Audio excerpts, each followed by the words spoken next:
जिसके सेशन से आप व्रूम व्रूम करने लग जाओगे. So coming up, Ravi Rajput, who is a renowned figure in the field of vulnerability research and exploit development with a particular emphasis on Intel and ARM processors.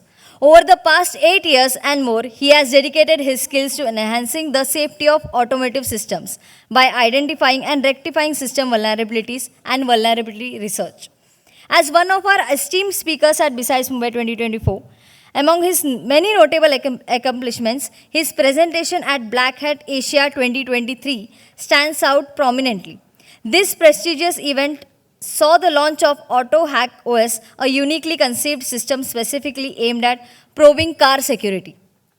This further consolidated his stature as a prominent authority in the industry, particularly in sphere of vulnerability research.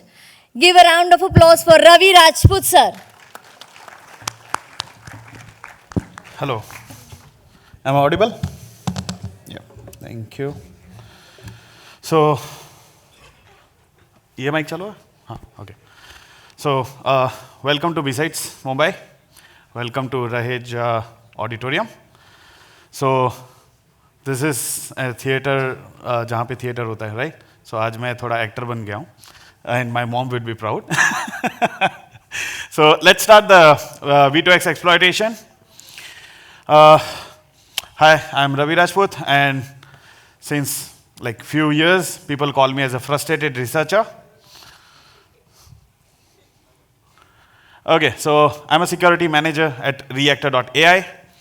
I had been working in binary exploitation, kernel exploitation, as specific, AIML security, which I had started a few months back, automotive and telecom exploitation.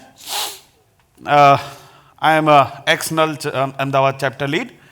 I'm author and project lead of AutoHack OS, which is an operating system for your automotive security, vehicle security. I am a training author at AutoSec Pro, which is available on Pentest Mag and Hacking 9. I had been speaker at Black Hat Asia 2023, NullCon, HeatCon, RootCon, BSides Delhi, Maharashtra, Ahmedabad, Indore, Bounty Bash, UnitedCon, and a lot more. Okay. I'm a core team and organizer of Telecom Security Village in DEF CON, US. I had launched a SecAI platform, which is like AI versus AI, and it uses AI to hack your implemented models. I do blog at V2X Exploit.sh, and I'm a trainer, speaker, and mentor. Excited? Yes. All right. आमरस थोड़ा ज़्यादा हो गया, I know. I think मेरे को भी हो गया. What I do for my living? I crash the car. Okay.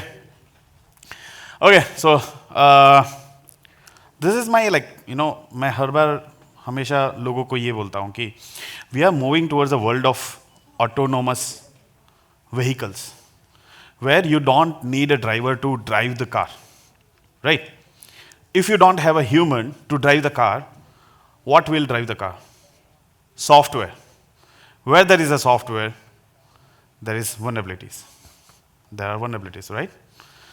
So, welcome to the world of vehicle hacking.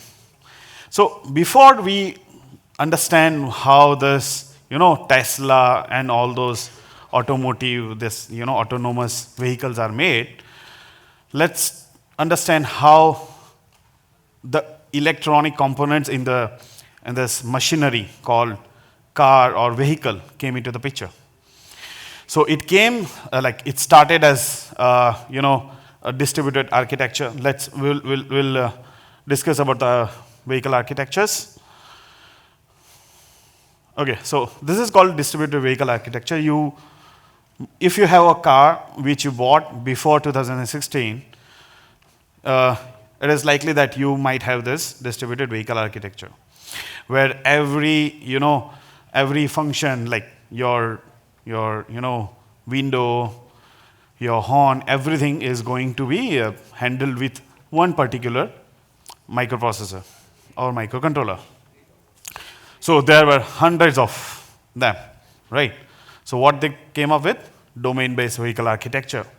where they combine few of the microcontrollers into one, made it little more powerful, which can give you more functionality, and made it a domain.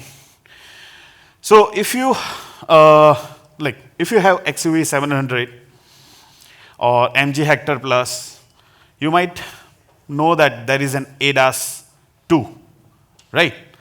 So you have seen the videos of people sleeping in the car and the car actually moves really fast and it doesn't crash, right? That is ADAS. Okay, there are the sensors which track the distance between the car, which track the lane and everything, and it calculates the safety. Okay, and it drives automatically, right? That is done on the domain-based architecture, which we are looking at right now.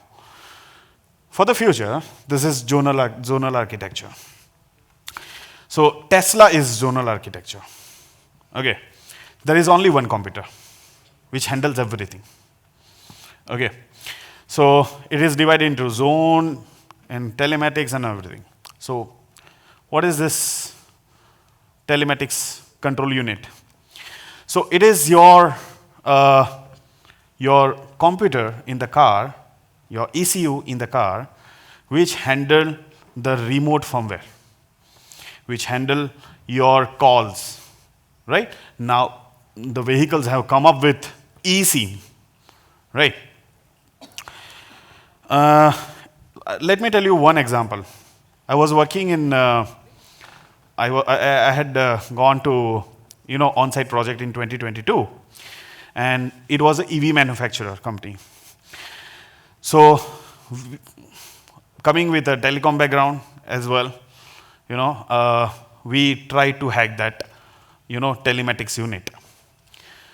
So anyone running the car or like talking in the car, basically, we are able to listen them, right?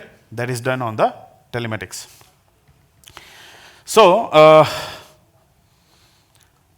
this is what we call smart cars. Okay, so what is a smart car? Nothing, a lot of sensors, actuators. There is some algorithm working behind. They had developed on the programming language called AutoSAR, which is basically C and C++. But they take the data, they calculate it. Okay. If any of the calculation go wrong, your car can crash. Okay. Looking at this, in that, again, that on-site project, what I did was, I write a buffer overflow exploit for the browser. It was integer overflow. And once you just visit that particular website, which like I just hosted on my laptop, and I turned on the access point and connected the vehicle with that access point so that I can, connect with an IP. Okay. But if you host that basic JavaScript, which was exploiting your browser, the car stopped. The first thing that happens when your car stops is your brake fail. Right? Your hydraulics get stopped. Right? So this was a POC I had done. So this is how in the real world, like the adaptive cruise control, automatic emergency brake and everything, these are done on the base of the sensors, right? Moving next. Okay, welcome to the world of V2X, vehicle to everything, right? People have gone crazy behind IoT. We want everything connected, right? With the connections, there comes vulnerabilities. Simple as that. So now your vehicle is connected to the network called V2N. So basically this is, you can see this is a telecom tower, right? Your vehicle is connected to your telecom tower. Your phone, because you are using phone, your telecom network knows that if you have a phone, there must be a human, right? A pedestrian. So P2N, Not only that, your traffic lights, that is I2N, infrastructure to network. So everything correlate. So now we are entering to the world where everything is calculated and the cars will be automatic. They will decide if the traffic light is red, they will stop, green, they will move, right? So how it is done? It is done on the base of normally two communication, which we will discuss. So this is V2X, where CV2X is important, that is cellular V2X, vehicle to everything. Moving next. So what is V2X? V2X technology refers to the intelligent transportation system where all the road entities, including vehicle, pedestrian, cycle, motorcycle, everything, are connected. In 2015, Siemens, which is a good company, like a renowned company in semiconductors, implemented the fully dynamic system on Germany's A9 highway, which resulted into 35% less accidents and 31% reduction in the injuries. Right? And this is the motive. Even our favorite Elon Musk is working on that. Right? So these are the protocols normally that we will see in the future. Like the protocols are already in the market. Okay, and to your surprise, there is not a much change in the protocol. So there are the two networks. First, intra-vehicle subnetwork, where your communication data going in within your car is called intra-vehicle network. While inter-network is like your pedestrian, vehicle to vehicle, vehicle to motorcycle, everything is connected to the central server. Okay.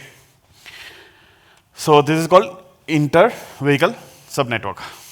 So the roadside unit is your pedestrian, motorcycle, bike, and everything. Your roadside unit is the transportation infrastructure, right? So let's discuss this diagram. This is V2N. The satellite is nothing, your internet, I would say your telecom. V2I is your, what we can say, signal and all. V2V is your vehicle to vehicle. How much is the distance? Is your vehicle kind of damaged or something? That data will also be broadcasted. And V2P. There will be a cloud server. You know what? Where there is a cloud server, two things will emerge. Misconfiguration and API. So if you think that this is irrelevant to my domain, no. This is relevant to your domain as well. All right. What are the communications? Vehicle to sensors represents the communication between the sensors in the intra-vehicle, subnetwork. Vehicle to vehicle, where the cars will communicate. Vehicle to pedestrian, where your phone will be connected to your telecom and it will be able to identify with the application. Vehicle to grid for your charging stations. And vehicle to infrastructure. All right. Okay. There comes a new protocol. This protocol word takes us to some, college days, right?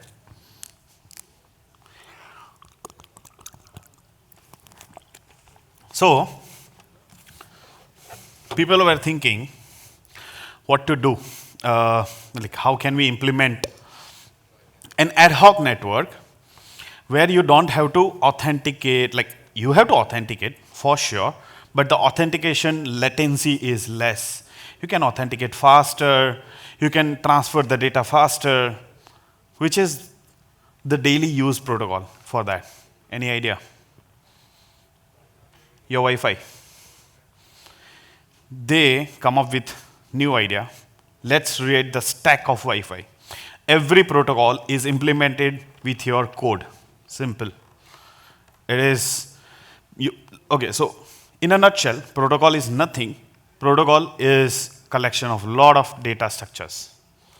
Okay, defines the rule, basically. Okay, so they rewrite some of the rules and they came up with an idea called Wave Protocol.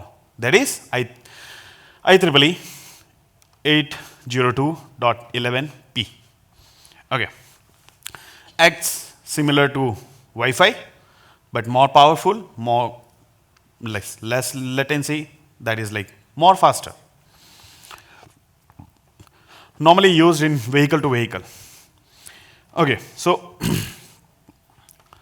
okay, that we will discuss in the further slide. Okay, the next second option, that is C-V2X, your cellular vehicle to everything. Now you have eSIM in your car. Okay, your car will connect to your tower, your mobile tower. Okay, so your car becomes UE, user equipment. In the background, there is lot of wires going around on the telecom side, and they basically do routing of your data and your calls and your voice. That is done on ENB, that is eNode B. This is for LTE. Mind it, guys. 5G is the current situation. 6G we will discuss maybe someday later. Okay, for your vehicle to communicate with your cellular, there need an application. There need to be some rules that identify your phone's data and vehicle's data. That is called V2X application server. Then there comes V2X control flow, which gives you authorization and revocation. Okay. Then there is multimedia broadcast, which basically handles a lot of vehicles moving faster. Because भाई हम India में तो अगर train में phone लेके जाते हैं तो इंटरनेट नहीं आता है या कॉल भी नहीं आता है, because we are not able to authenticate so fast. Correct, we are moving so fast. Single cell point to multi point. Okay, so these are the workings of CV2X. Okay, moving next. So how basically it will work is either your vehicle will contact with another vehicle. Okay, so there are the three cases. Let's discuss that first. Yep, let's discuss D2D communication. So there are the three cases. Okay, if I am not, in the network, in the telecom network, मेरा tower नहीं आ रहा है, ठीक है? But another vehicle's network, like another vehicle is connected to the network, and they are in the distance of 500 meters. They will communicate, but my vehicle do not have any network, so I will transfer my data to that vehicle, and that vehicle will transfer. Got the point? So I will use that vehicle as a router for myself. Right? That is called partial coverage. Fully coverage, where I'm directly able to communicate with a cellular base station out of network. It says both the vehicles, all the vehicles are not able to communicate with the telecom or your cell tower. But they will communicate. On what? We had discussed wave protocol, IEEE 802.11p. Okay. They will authenticate. They will understand everything. Okay. And they will store. They will try to connect the tower again and again. And if they get the tower, we can say in the layman term, tower, they will push all of the data. So that, okay, in the near future, it might come that your insurance will be calculated on your driving behavior. There are a lot of applications, right? So those data, your driving behavior and everything, will be pushed to the network, and from that network to cloud, right? Okay, so this is done with a V2X application, okay? Or otherwise, your vehicle is directly connected to a telecom. Okay, so cellular-based communication. Your first thing, like how basically it works is like how my car will connect to the telecom tower.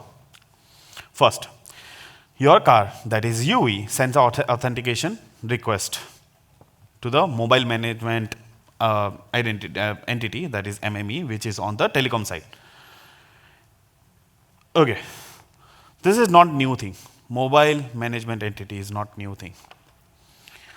If you had lost your phone, you might go to the police station. What they will do? They will put your IMEI into the tracking. They will just update this MME. Okay, this is one thing. Second thing, let me talk some black hat stuff. Before few years, not a long even, we were able to track anyone's phone.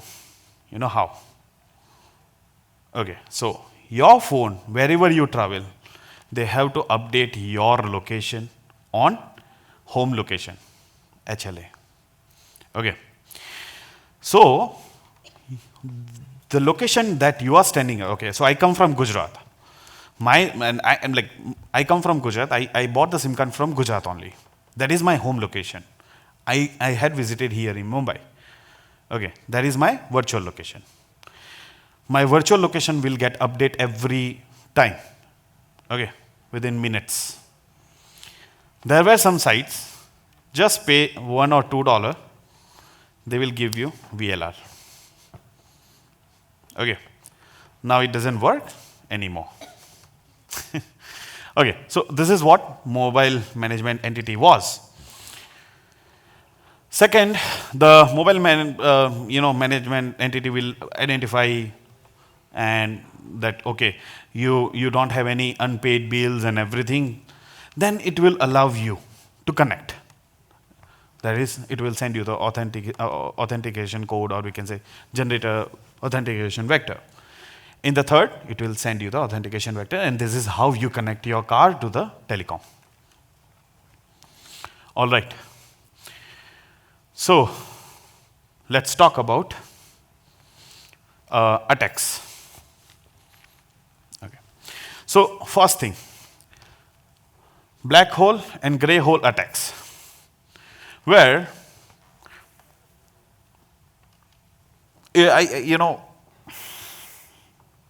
okay. Have you ever heard about IMSI catcher, IMSI catcher? Stingray? Yeah, correct, perfect. So what you do is, you make your cell tower and broadcast with a lot of power. Okay. Before few years, it was so easy because your phone does just understand if there is a signal with more powerful, like more strength network, they will connect. And this is how IMSI catchers were able to trick your phone to connect my tower. Okay, once they are connected, I can do MITM. Okay, and this is how black hole and gray hole works. Flooding. Go to China. Okay, in just 18,000 Indian rupees, you will get Zemmer for everything.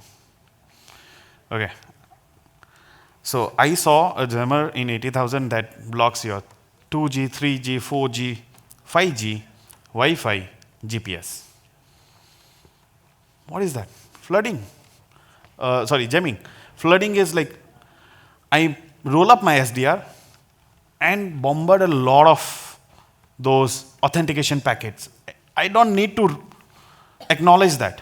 I just send authentication. Your tower your telecom tower will think that, okay, there are a lot of requests for authentication, and it will be overrun, and it will stop working. Okay.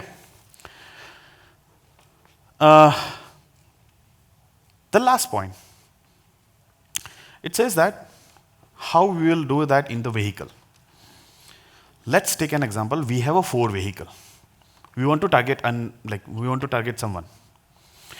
We will have that 4 vehicles.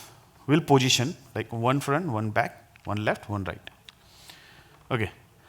Then we will roll up this flooding or jamming, right? And we will isolate that target so that it cannot communicate with the cell tower, right? These are the attacks on availability. Okay. Next, attacks on integrity. Now we have achieved MITM with IMSI catchers. Why don't you inject the false messages? Right? That is integrity attacks. Replay attack, for sure. GPS spoofing. So GPS, like your vehicle or even your phone takes the clock from the GPS. Okay. Once you match that clock, which is easy, you can spoof the location of the GPS. And your vehicle's location will go crazy. Okay. Mind it.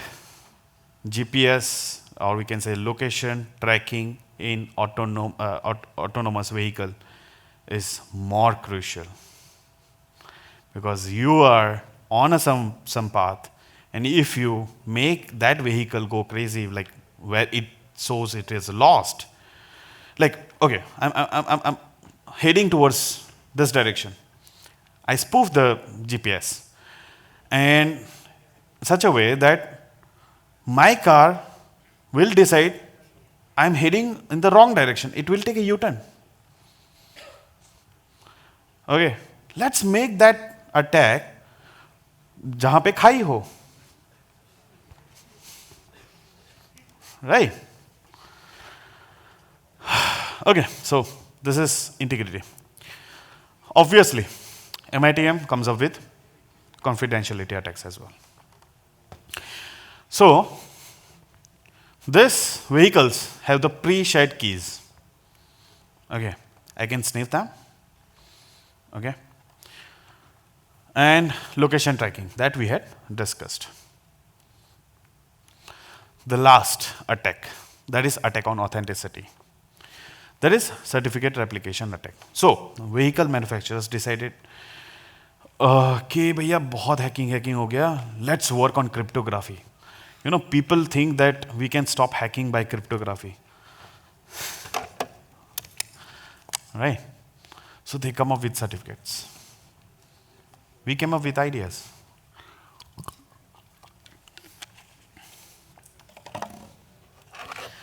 So, how this thing works is, my vehicle will authenticate with your vehicle. Okay. Now, something wrong happened, like my vehicle certificate expired, or maybe I'm not able to make a key exchange, or maybe if I'm able to do the MITM, I drop that key exchange packet. Your car will immediately blacklist my car. Okay. So there will be a list of the certificates that are in blacklist. Okay. Now, I will use, those blacklisted, or like, okay, because we had authenticated earlier, we can reuse that certificates. Okay. Sybil attack, that is single compromise node pretend to be fake entities, and impersonation attack. Okay. So these are crypto attacks. You know why? How you can do that? Isolate the car from network. Again, coming back to that same example, there is a target car we will, cover that car with our 4 cars, one front, one back, left and right. We'll jam that so that car cannot, communicate with your cellular. We'll have another car which will try to authenticate. Okay, and this is how you can do with this authenticity attacks. We had talked a lot about, car hacking and all. But are they really possible? To make this possible, we need to hack telecom, right? Just Google awesome telco security. These are real research papers. And by the way, I do run telecom security village at DEF CON, so I know that. Right? So, this is your IMSI catcher, how you can do that. You have heard about SS7, right? Your WhatsApp one hack. Few years back, we got, when we were in lockdown, we wanted to hack WhatsApp, right? So, this is SS7 is your internal network, which transfer your data to someone's. If we can, hack that SS7, that is possible by SIGTRAN. How SIGTRAN? SIGTRAN is nothing, your VoIP. So you can hack your telecom with your VoIP. Okay? So just Google that. You will get a lot of resources to learn. Next, just Google awesome vehicle security. Okay? And you will get a lot of resources. Okay.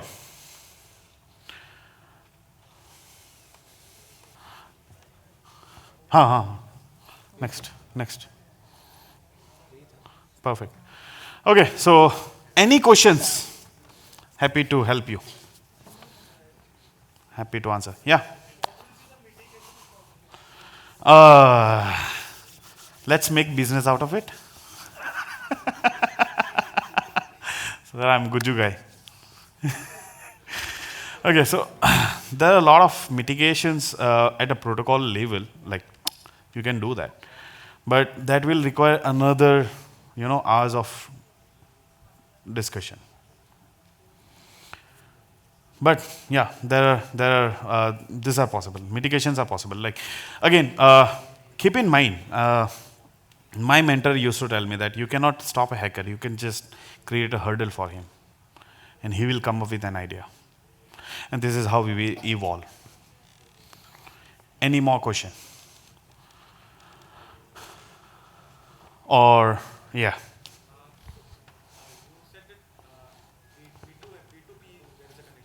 Yeah. So, is there a case where I can, person is carrying a phone and impersonating himself with a vehicle and distract the car? Never thought about that, but good idea. Yeah. Because basically your vehicle is identified with the V2X application. What if we port or we develop that application? We root our phone, install that. Nice idea. Thank you. Great. Any more question or feedback or anything? You understood, right? So I'm not discouraging you guys from not buying EV, okay? But this is reality. Okay? Yeah. No worries. Okay, so this is my email address, frustratedresearcher@gmail.com. My blog is V2X Exploit.sh. You can find me on any social media with frustrated researcher. Next.